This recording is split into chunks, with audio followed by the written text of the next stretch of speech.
이제 남한국 유다를 한번 살펴보기로 하겠습니다.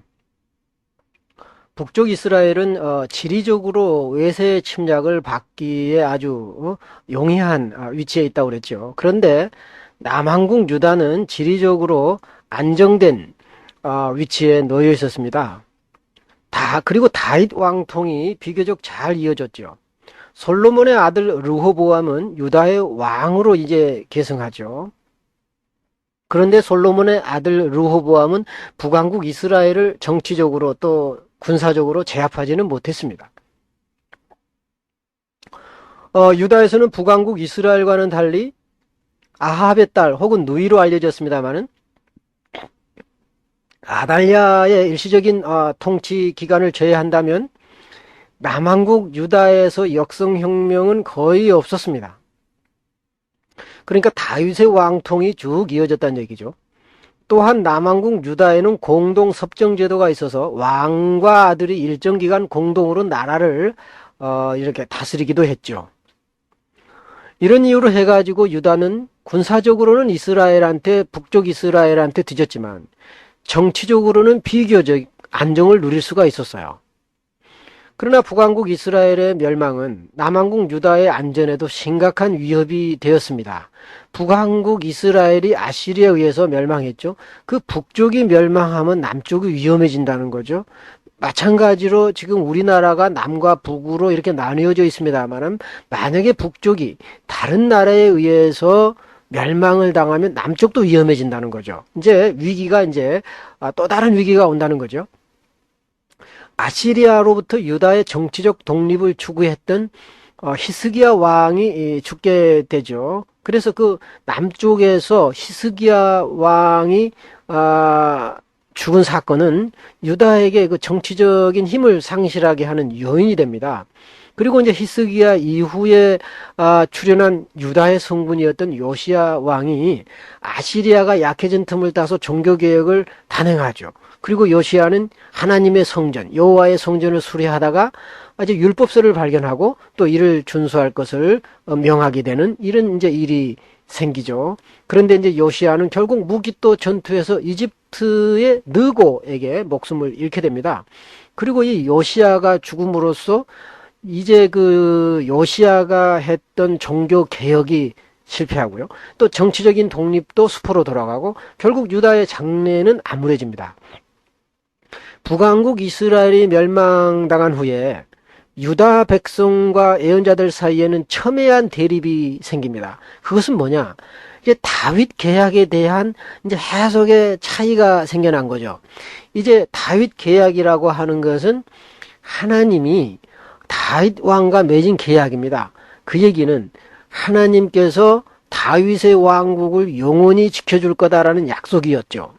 그런데 그 약속을 문자 그대로 믿고 있는 사람들이 참 많았습니다. 그러니까 북쪽 이스라엘 사람들, 북쪽 나라 사람들은 멸망하지만 남쪽은 하나님과 맺은 다윗 계약에 의해서 멸망하지 않을 거다. 이렇게 생각을 했던 거죠. 그래서 북쪽 나라 사람들은 하나님을 잘 섬기지 못했기 때문에 이제 멸망당하는 것은 참 당연하다. 그런데 남한국 유다는 다윗 계약에 의해서 아주 영속적으로 이제 유지될 거다. 이렇게 이제 확신을 하게 됐죠. 이런 허황된 확신에 대해서 예언자들은 그렇지 않다. 다윗 계약이라 할지라도 백성들이 하나님을 떠나갈 때는 언제든지 하나님의 심판을 피할 길이 없다. 이렇게 해석을 했습니다. 그래서 이제 다윗 계약에 대한 어떤 절대적인 해석을 상대적인 관점에서 재해석하기 시작했다는 거죠. 그래서 이제 그 예언자들은 다윗 계약을 무조건적인 계약에서 하나님께 신실한 경우에만 이제 유다에게 구원이 임한다는 조건부 계약으로 재해석하기에 이르렀죠. 그렇게 말했던 대표적인 예언자가 이제 예루살렘 이사야로 알려진 이사야, 그리고 미가, 에레미야 선지자들이 있었습니다. 그래서 예언자들의 지적대로 유다는 결국 586년에 바벨론에 의해서 이제 망하게 되죠. 그리고 이제 유다의 지도층들 약 한 4만 명이나 된 사람들이 바벨론으로 끌려가서 포로 생활을 하게 된다는 겁니다. 그러면 이제 유다 왕국의 연대기를 한번 살펴보겠습니다. 유다 왕국의 연대기에서 유다 왕국을 이어간 사람이 누굽니까? 솔로몬의 아들 르호보암이었죠. 그래서 솔로몬의 뒤를 이어 이제 르호보암이 남쪽 유다의 왕위를 계승하게 되죠. 그래서 남왕국 유다는 북쪽하고는 달리 다윗과 솔로몬의 왕통을 이어받아서 적자 계승이 비교적 순조롭게 이루어졌습니다. 북쪽 지파들의 이제 간청에도 불구하고 억압 정책을 유지했죠. 북쪽 지파가 이제 북쪽 나라를 세우기 전에 르호보암에게 와서 제발 아버지 솔로몬처럼 억압 정책을 쓰지 말고 세금을 줄여주고 부역의 노동을 좀 덜어주라. 그러면 우리가 충성을 하겠다라고 이제 북쪽의 장로들이 이제 르호보암에게 와서 간청을 했습니다. 근데 르호보암은 그들의 부탁을 들어주지 않고 오히려 억압 정책을 계속 유지를 했죠. 그럼으로써 북왕국은 완전히 떨어져 나가고 북왕국과 남왕국은 이제 정치적으로 군사적으로 대치하는 형국이 됐던 것입니다. 북왕국은 정치적 경제적으로 불안정한 상태에서 출발한 반면에 남왕국 유다는 다윗과 솔로몬 시대의 그 재산을 이어받아서 비교적 안정된 가운데서 이제 나라가 시작됐습니다. 이제 남왕국 유다에서는 그 북왕국을 세웠던 여로보암의 반란을 진압하기 위해서 한때 이스라엘을 한번 공략하자라고 이제 계획을 했었어요. 그런데 이제 그 당시 예언자였던 스마야가 그러지 말아라 하고 이제 만류했던 거죠. 그래서 르호보암은 이제 그 계획을 취소했는데 사실 르호보암에게는 이스라엘을 침략할 군사적인 힘이 없었습니다. 솔로몬 통치 말기에 이미 이 백성의 마음이 이탈했어요. 그리고 솔로몬은 이방 여인의 틈 속에서 바알 종교에 심취해 있었죠. 그리고 이제 솔로몬이 했던 왕궁의 건축과 성전 건축, 즉 건축 사업으로 인해서 국가의 재정은 고갈되고 백성들은 과중한 세금과 부역 때문에 불만으로 이미 가득 찼어요. 이런 상황에서 벗어나지 못하고 있을 때에 여로보암을 중심으로 한 이스라엘의 10지파가 떨어져 나가서 새로운 왕국을 이제 건설했던 거죠. 이제 그 사이에 아까 말씀드린 이제 이집트의 시삭이 쳐들어왔는데 이제 큰 피해는 이제 없었던 걸로 이렇게 얘기가 됐죠. 그 다음에 두 번째, 이제 아비야라고 부르기도 하고 아비얌이라고 부르기도 하는 이제 왕이 이제 이렇게 계승을 이었죠. 그리고 이제 북왕국 이스라엘과 전투를 해서 이제 여로보암의 군대를 이긴 것으로 이제 이렇게 나왔습니다. 그래서 이 전쟁으로 가장 중요한 이스라엘의 남쪽 종교 중심지였던 베델을 점령했고 이제 몇몇 그 성읍을 빼앗았다고 나옵니다. 그리고 세 번째 아사 왕은 아주 굉장히 오래 다스렸죠. 대략 한 여기서는 이제 877년 이제 907년에서 853년이니까 약 한 41년, 40여 년 했는데 거기 이제 연도가 잘못됐네요. 그래서 남방 왕국에서 처음으로 정교적으로 이제 선한 왕으로 아사는 기억이 됩니다. 그는 어머니의 우상 숭배를 꾸짖고 드디어 그의 태후에 이제 자기까지도 이제 폐해서 이제 버려버렸다는 거죠. 그러니까 이제 폐위시켰다는 거죠. 그리고 아세라의 가증한 우상들을 찍어서 불살랐고 열조의 모든 우상들과 남색하는 자들을 그 땅에서 제거해버렸다. 이제 이렇게 해서 이제 좋은 왕으로 이제 아사 왕이 기억이 되고, 그 다음에 이제 이제 다음 왕으로 이제 그 아사 왕이 이제 한 행동을 다시 살펴보면은 애국 군대를 이기고 또 선지자 아사랴로부터 사기를 얻은 후에 그의 재임 15년에 하나님과의 언약을 이제 다수 세우기 위해서 유다와 베냐민 사람을 불러 모았다. 그리고 이때 이스라엘 사람도 포함됐다 하는 얘기들이 이제 소개되어 있습니다. 자, 남쪽 유다 왕 중에서 여호사밧 왕도 상당히 유명한 왕입니다. 아사를 이어서 25년간 이제 유다를 통치를 했는데요. 하나님의 신앙, 여호와 신앙을 확립하자 했죠. 그러나 아직까지 이 산당을 제거하지는 못했다. 그렇게 나옵니다. 산당이라고 하는 것은 이제 영어로 말하면 high places, 아주 높은 곳에 구릉 지역이죠. 텔이라고도 부르는데요. 그 구릉 지역에다가 이렇게 세워놓은 일종의 그 제단 같은 것입니다. 그래서 일종의 지방에 있는 성소인데요. 일반 백성들에게 예배처를 제공하기도 하고, 또 예언자들이 집단적으로 기거하면서 종교 활동을 한 장소가 이제 산당이기도 했어요. 그런데 이제 그 산당들이 이제 여기저기 흩어졌는데 여호사밧 왕이 상당히 그 산당을 제거하려고 노력했습니다만은 완전히 제거하지는 못했다. 이렇게 얘기가 되죠. 어느 정도 이제 여호사밧은 종교 개혁에 성공하죠. 그렇지만 이제 완전히 성공하지는 못했다. 그리고 여호사밧은 모압이라든가 암몬이라든가 에돔의 동맹군을 무찔러서 그 유다의 힘을 이제 대외적으로 이제 과시했던 왕이기도 합니다. 상당히 힘이 강대했죠.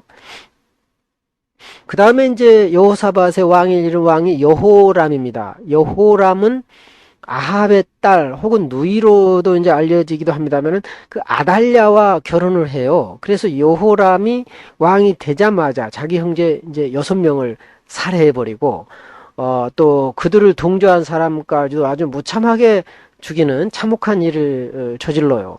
그래서 상당히 종교적으로도 타락한 것으로 이렇게 소개되고요. 또 주민들에게 음행을 강요했고 또 유다 백성에게 잘못된 길을 제시를 했다. 이렇게 이제 성경에 소개가 되어 있습니다.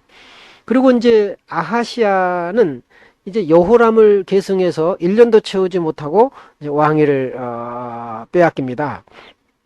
그래서 아하시아는 이스라엘에 있는 이제 여호람을 이제 위문하러 갔다가 예후의 칼에 맞아 이제 객사하죠. 이제 아달랴가 유명한 여자분인데 이세벨의 딸로 이제 알려진 아달랴. 그러니까 이 아달랴가 말이죠. 이제 아들 아하시아가 이스라엘에서 죽었다는 소식을 듣고서 이제 아들 아하시아 대신에 이제 섭정 통치를 하게 되는 거죠, 결국은. 그래서 이제 섭정이 아닙니다만은 일단 아들이 죽었으니까 자기가 세력을 이제 장악하고서 이제 통치하게 되죠. 그리고 유다의 왕위를 계승할 왕자들을 다 죽여버리고 자기가 직접 통치하게 되는 이제 이런 굉장히 그 힘이 강한 이제 여성이었습니다. 그래서 이제 그녀가 다스리는 동안에 이제 북쪽 출신이었으니까 아달랴는 남과 북이 비교적 평화로운 관계를 유지한 것으로 그렇게 나와 있습니다. 요아스는 이제 대제사장 여호야다의 힘으로 왕위에 오르게 됩니다. 그리고 여호야다를 통해서 종교적인 개혁을 착수하죠. 바알의 제단을 무너뜨리고 또 우상을 무너뜨리고 또 바알의 제사장 mat단을 죽임으로써 이제 여호와의 신앙을 확립한 왕으로 그렇게 기억이 됩니다. 이제 그 다음에 이제 아마샤가 나오는데요. 아마샤는 아버지를 계승해가지고 29년 동안이나 다스렸는데 이제 마지막 24년간 그의 아들 이제 우시야와 이제 같이 다스리는 섭정을 하게 됐어요. 그래서 우시야가 상당히 그 이스라엘을 오래 다스리는 이제 일이 벌어지게 되는 거죠. 이제 이스라엘, 이제 남쪽 유다에서 유명한 왕이 우시야 왕이었습니다. 아사랴 왕이라고도 불려지죠. 아마샤의 뒤를 이어서 아샤라, 즉 우시야가 유다의 왕이 되죠. 그래서 성경에 보면 아사랴가 우시야 왕과 동일 인물임을 증거하고 있는데 이제 열왕기서 저자는 아샤라 왕에 대해서 별로 언급하고 있지 않아요. 그런데 역대기서에 보면은 우시야 왕에 대한 자료를 굉장히 많이 제시하고 있죠. 역대기서에 의하면 우시야 왕은 엘랏을 재건해가지고 이제 유다 땅으로 만들었고요. 그 다음에 블레셋 땅을 공략해가지고 아라비아와 마온까지 세를 확장했다고 돼 있고, 또 그의 이름이 멀리 이집트까지 알려졌다. 굉장히 이제 다소 과장된 표현까지도 성경에 등장하고 있는 것 같다. 이제 이렇게 얘기하는 학자도 있어요. 우시야에 대한 기대가 굉장히 컸던 것을 우리가 알 수가 있죠. 그래서 우시야 시대에 보면 유다는 아주 상당한 전성기를 누렸던 것 같습니다. 우시야는 예루살렘 성에 망대를 세우고 이곳을 요새화했죠. 그리고 목축과 용농을 위해서 관계시설을 확충했습니다. 굉장히 이제 강력한 군대가 또 있었고요. 예루살렘에는 무기를 제조하는 이제 기술자도 있었다. 이제 그러나 우시야의 말년은 이제 굉장히 안 좋았죠. 악성 피부병에 걸렸다. 뭐 이런 말이 있고요. 그래서 이제 왜 그런 일이 생겼냐 하면은 우시야가 성전 안에 분향하러 들어갈 때 제사장들이 들어가지 말라고 그랬는데 무시하고 강행했다. 그래서 이제 문둥병에 걸린 거다. 이제 이런 말이 나오는데 아마 이런 얘기는 그 제사장의 권위를 강조했던 역대기 사가의 의도가 있지 않았을까. 이런 이제 짐작이 가는 이제 대목이기도 하죠. 그리고 이제 요담 왕이 이제 11번째 요담 왕이 출연하는데 우시야의 아들입니다. 요담 왕에 대한 이제 얘기가 상당히 드물죠.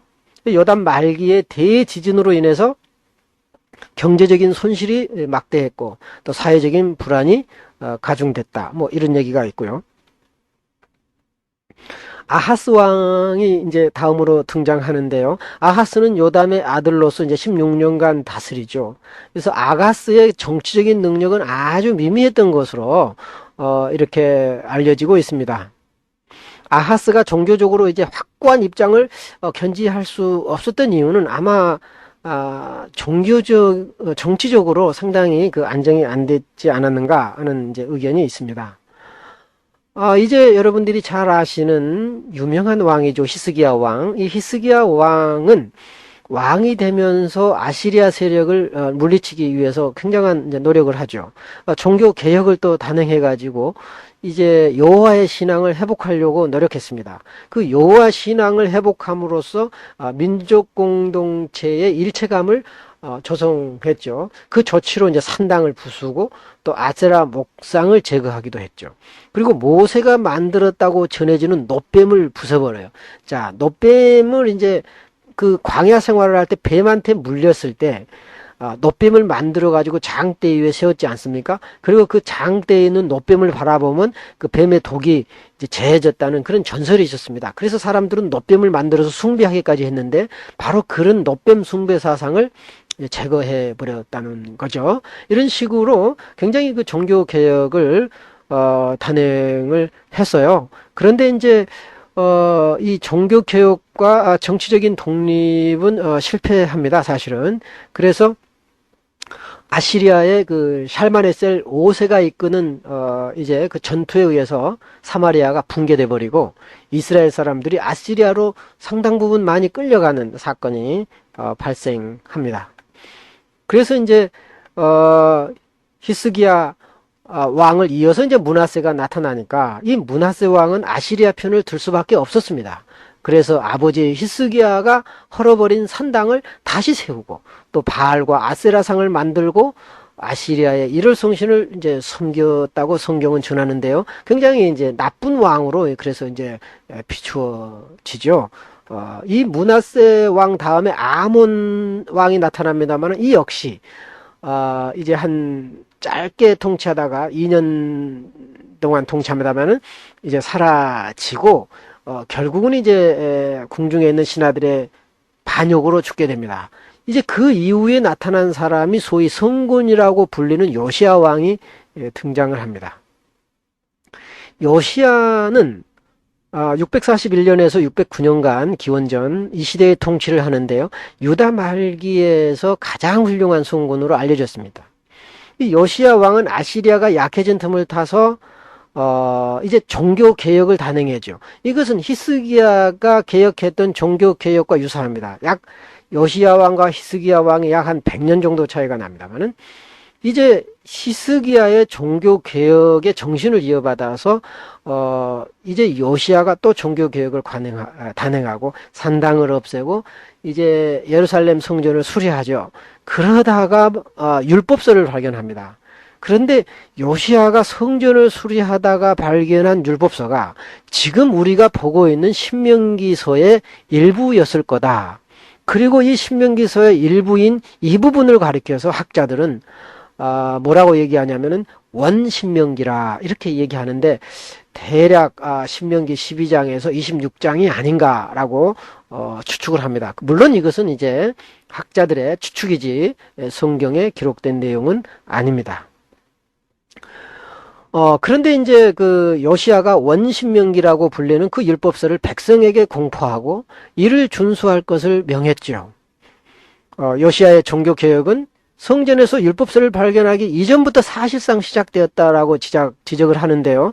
율법서가 발견된 이후에 아마 더 가속화됐을 거다 이런 말이 있는데 결국은 요시야의 종교 개혁은 성공하지 못합니다. 그리고 정치적으로 성공하지 못했고요. 그 이유는 요시야가 무깁도 전투에서 애굽하고의 전쟁에서 전사해 버립니다. 애굽의 왕인 느고가 이제 요시야 왕을 죽이는 현상이 생기죠. 그 이후에 유다는 급속도로 약화돼서 멸망의 길로 치닫게 됩니다.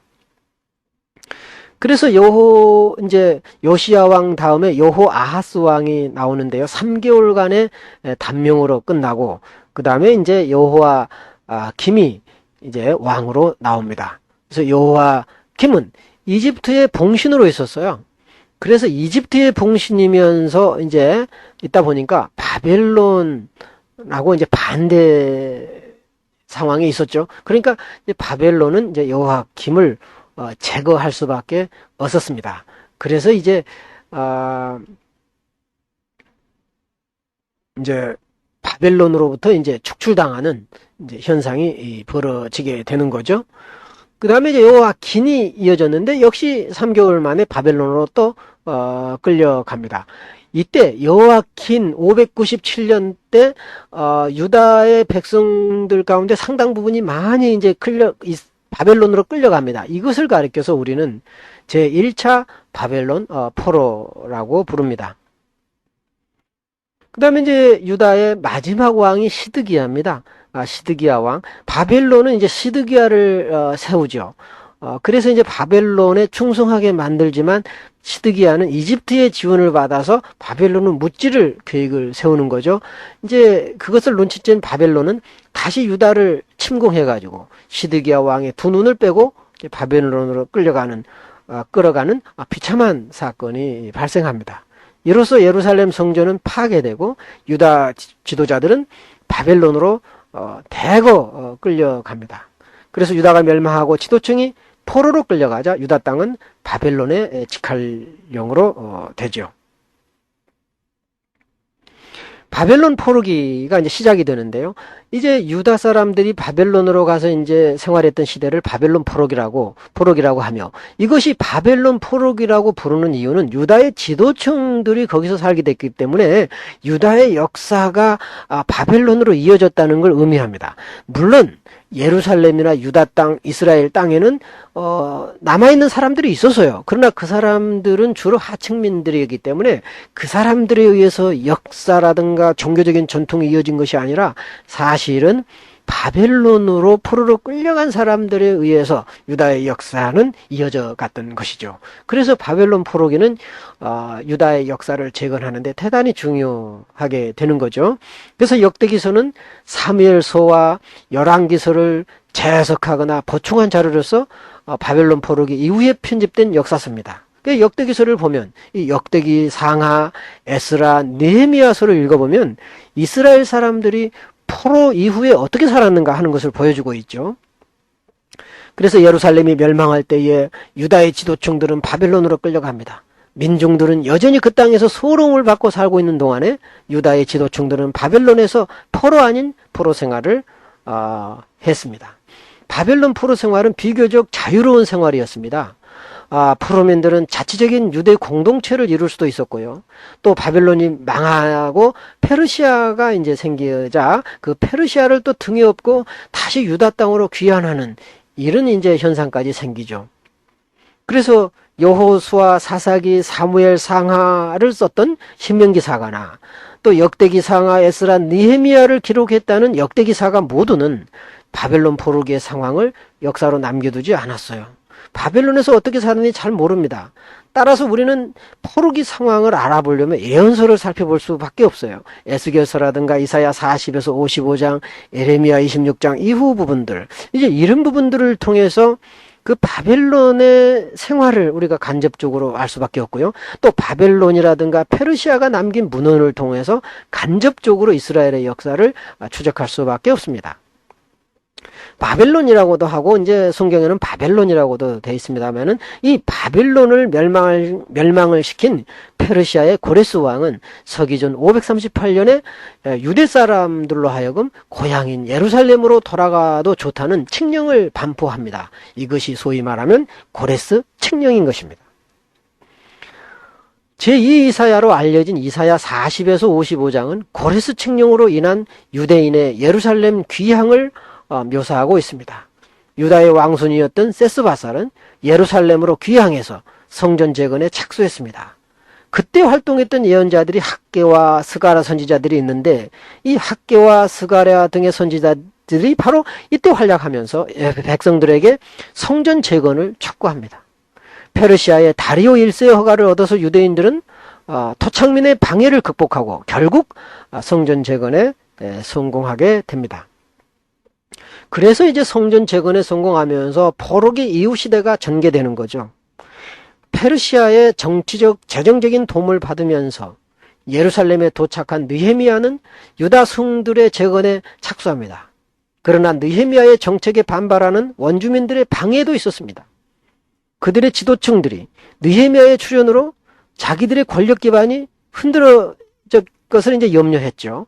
그리고 느헤미야는 백성들의 부채를 탕감해서 경제적인 부담을 완화시켰고 또 느헤미야 자신도 한동안 총독의 녹을 받지 않고 근검한 생활을 했다고 이렇게 전해집니다. 당시 이제 느헤미야 시대에 활동했던 종교가였던 에스라 또한 이제 느헤미야처럼 유다인들이 다른 종족과 혼합해서 결혼하는 자fun을 금했어요. 그래서 에스라와 느헤미야의 귀향과 더불어서 유대 공동체는 이제 왕은 없었죠. 총독 중심 그리고 제사장 중심의 새로운 공동체로 변모했습니다. 그래서 에스더서는 페르시아 시대에 활약한 유대인의 모습을 잘 그려주고 있습니다. 그러나 자세히 보면 다니엘서와 함께 에스더서는 모두 헬라 제국 시대에 기록된 것임을 이제 알 수 있는 이제 몇 가지 근거들이 있어요. 물론 이런 것은 이제 학자들의 주장입니다만은 알렉산더 사후에 헬라에 안티오코스 4세라는 왕이 있었는데 이제 황제가 있었는데 그 4세에 의해서 자행된 유대인의 탄압은 이제 묵시적인 종말론 사상을 낳게 했습니다. 그때 기록된 것들이 이제 다니엘서 그리고 이제 외경들이 이제 그 당시에 많이 이제 기록이 되었던 거죠. 극심한 박해에 시달리는 유대인들에게 소망을 주기 위해서 기록된 이야기가 다니엘서와 에스더서입니다. 이렇게 볼 때 구약성서는 서기전 2세기 중엽까지의 상황을 반영하고 있다고 볼 수 있습니다. 이후 이제 예수님의 시대가 전개되죠. 그때까지 이제 역사는 이제 외경들이 소개하고 있습니다. 이제 가톨릭 성경에 보면 이제 외경이 잘 소개가 되어 있습니다.